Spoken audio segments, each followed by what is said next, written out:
ஹாய்ங்க, எல்லாம் எப்படி இருக்கீங்க? நல்லா இருப்பீங்கன்னு நம்புகிறேன். இன்றைக்கி கொங்கு ஸ்பெஷல் தான். இந்த வாரமே கொங்கு ஸ்பெஷல் கொள்ளுப்பருப்பு செஞ்சாச்சு.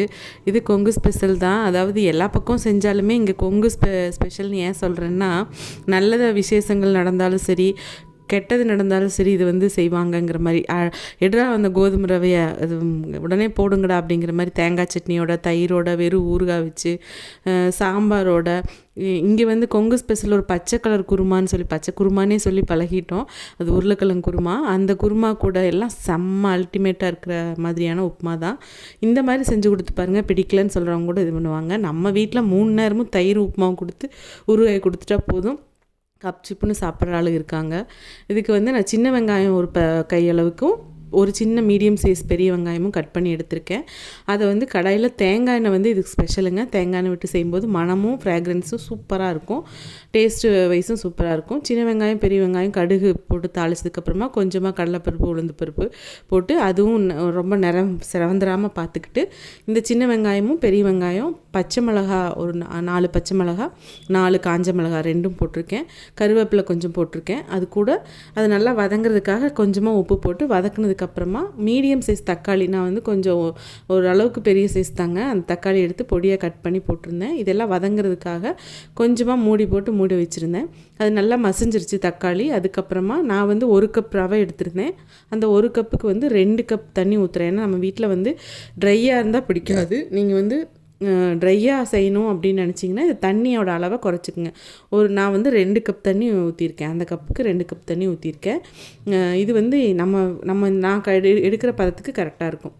நல்லா மூடி போட்டு இந்த மாதிரி சலசல நல்லா கொதிச்சதுக்கப்புறமா உப்பு டேஸ்ட் பண்ணிவிட்டு, பத்தலைன்னா மறுபடியும் உப்பு சேர்த்துக்கோங்க. சேர்த்துட்டு ரவையை வந்து நம்ம வெள்ளை ரவை மாதிரி இப்படி போட்டுகிட்டே கலரிட்டு இருக்கணும்னு இல்லை, இது மொத்தமாக கூட அப்படியே கொட்டிக்கிட்டு கிளறி விட்டுக்கலாம். ஏன்னா ஒரு மாதிரி அடி பிடிக்கிறதோ அந்த கட்டி ஆகிறதோ எதுவும் இது வராது இல்லையா. அதனால் பிக்னஸ் கூட ரொம்ப ஈஸியாக செஞ்சிடலாங்க, சூப்பராக இருக்கும். இதில் வந்து நம்ம வெங்காயம் தக்காளி தாளித்தோம் இல்லையா, அந்த சமயத்தில் நிலக்கடலை இருக்கல, வறுத்த நிலக்கடலை முத்து, அதை வந்து கொஞ்சம் சேர்த்துக்கிட்டு தோல் எடுத்துகிட்டு சேர்த்துட்டிங்கனாலும் சூப்பராக இருக்குங்க.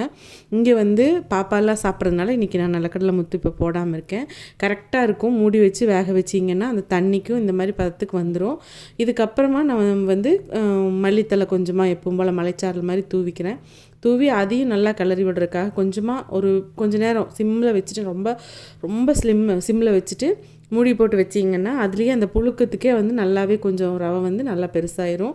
நம்ம வந்து வேறு எதுவும் பண்ண வேண்டியதில்லை, அடியும் பிடிக்காது. அப்புறம் மூடி வச்சதுக்கப்புறமா மறுபடியும் ஒரு 2 நிமிஷம் கழித்து ஓப்பன் பண்ணி, நான் வந்து ஒரு 3 டேபிள் ஸ்பூன் அளவுக்கு தேங்காய், அது என் கையில் ஒரு கைக்குன்னு வச்சுக்கோங்களேன், தேங்காய் பூ போட்டிருக்கேன். அது வந்து கடைசியாக போட்டுட்டு கொஞ்சமாக தேங்காய் எண்ணெய் விட்டுட்டிங்கன்னா அப்படி இருக்குன்னு சொல்லுவோம் இல்லைங்க, அந்த மாதிரி இருக்கும் இந்த உப்புமா கிணத்துக்கடா அப்படிங்கிற மாதிரி நீங்கள் நினைப்பீங்க, எவ்வளோ பில்டப் கொடுக்குறேன்னு. ஆனால் இந்த மாதிரி செஞ்சு சாப்பிட்டு பாருங்கள்.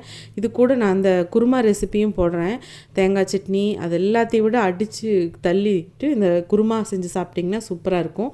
இங்கே வந்து நம்ம ஏரியாலெல்லாம் வந்து டக்குன்னு யார் வீட்லேயாவது யாராவதுக்கு ஒரு துக்கம் நடந்துருச்சு, கருப்பு அப்படின்னு சொன்னால் இந்த சம்பா ரவை போட்டுருவாங்க. அது நம்ம வீட்டிலையே செய்யணும்னு இல்லை, நம்ம பக்கத்து வீட்டில் செஞ்சு கொடுப்பாங்க. அந்த மாதிரி உறவுகள் தான் கிராமத்து சைட்லையெல்லாம் அதிகம்.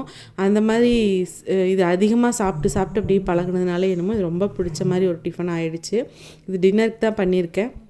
ரொம்ப ஈஸியாக சிம்பிளாக செஞ்சிடலாம் தான். பாப்பாவுக்கு மட்டும் அவங்களுக்கு தயிரோடு கொடுத்துட்டு, பாப்பாவுக்கு வந்து அந்த விங்ஸ் போட்டோம், அதை வந்து அவங்க வச்சு சாப்பிட்டுக்கிட்டாங்க ஊறுகாய் கூட. இந்த மாதிரி தான் இன்றைக்கி டின்னரு. இது ரொம்ப ஈஸியாகவும் இருக்கும், டேஸ்டியாக இருக்குங்க. உப்புமாவை கண்டிப்பாக பிடிக்காதவங்க கூட சாப்பிடுவாங்க. நம்ம சேனல் பிடிச்சிருந்தா சப்ஸ்கிரைப் பண்ணி பெல் ஐக்கானை கிளிக் பண்ணிட்டு பாருங்கள். Thanks for வாட்சிங்க. டாட்டா.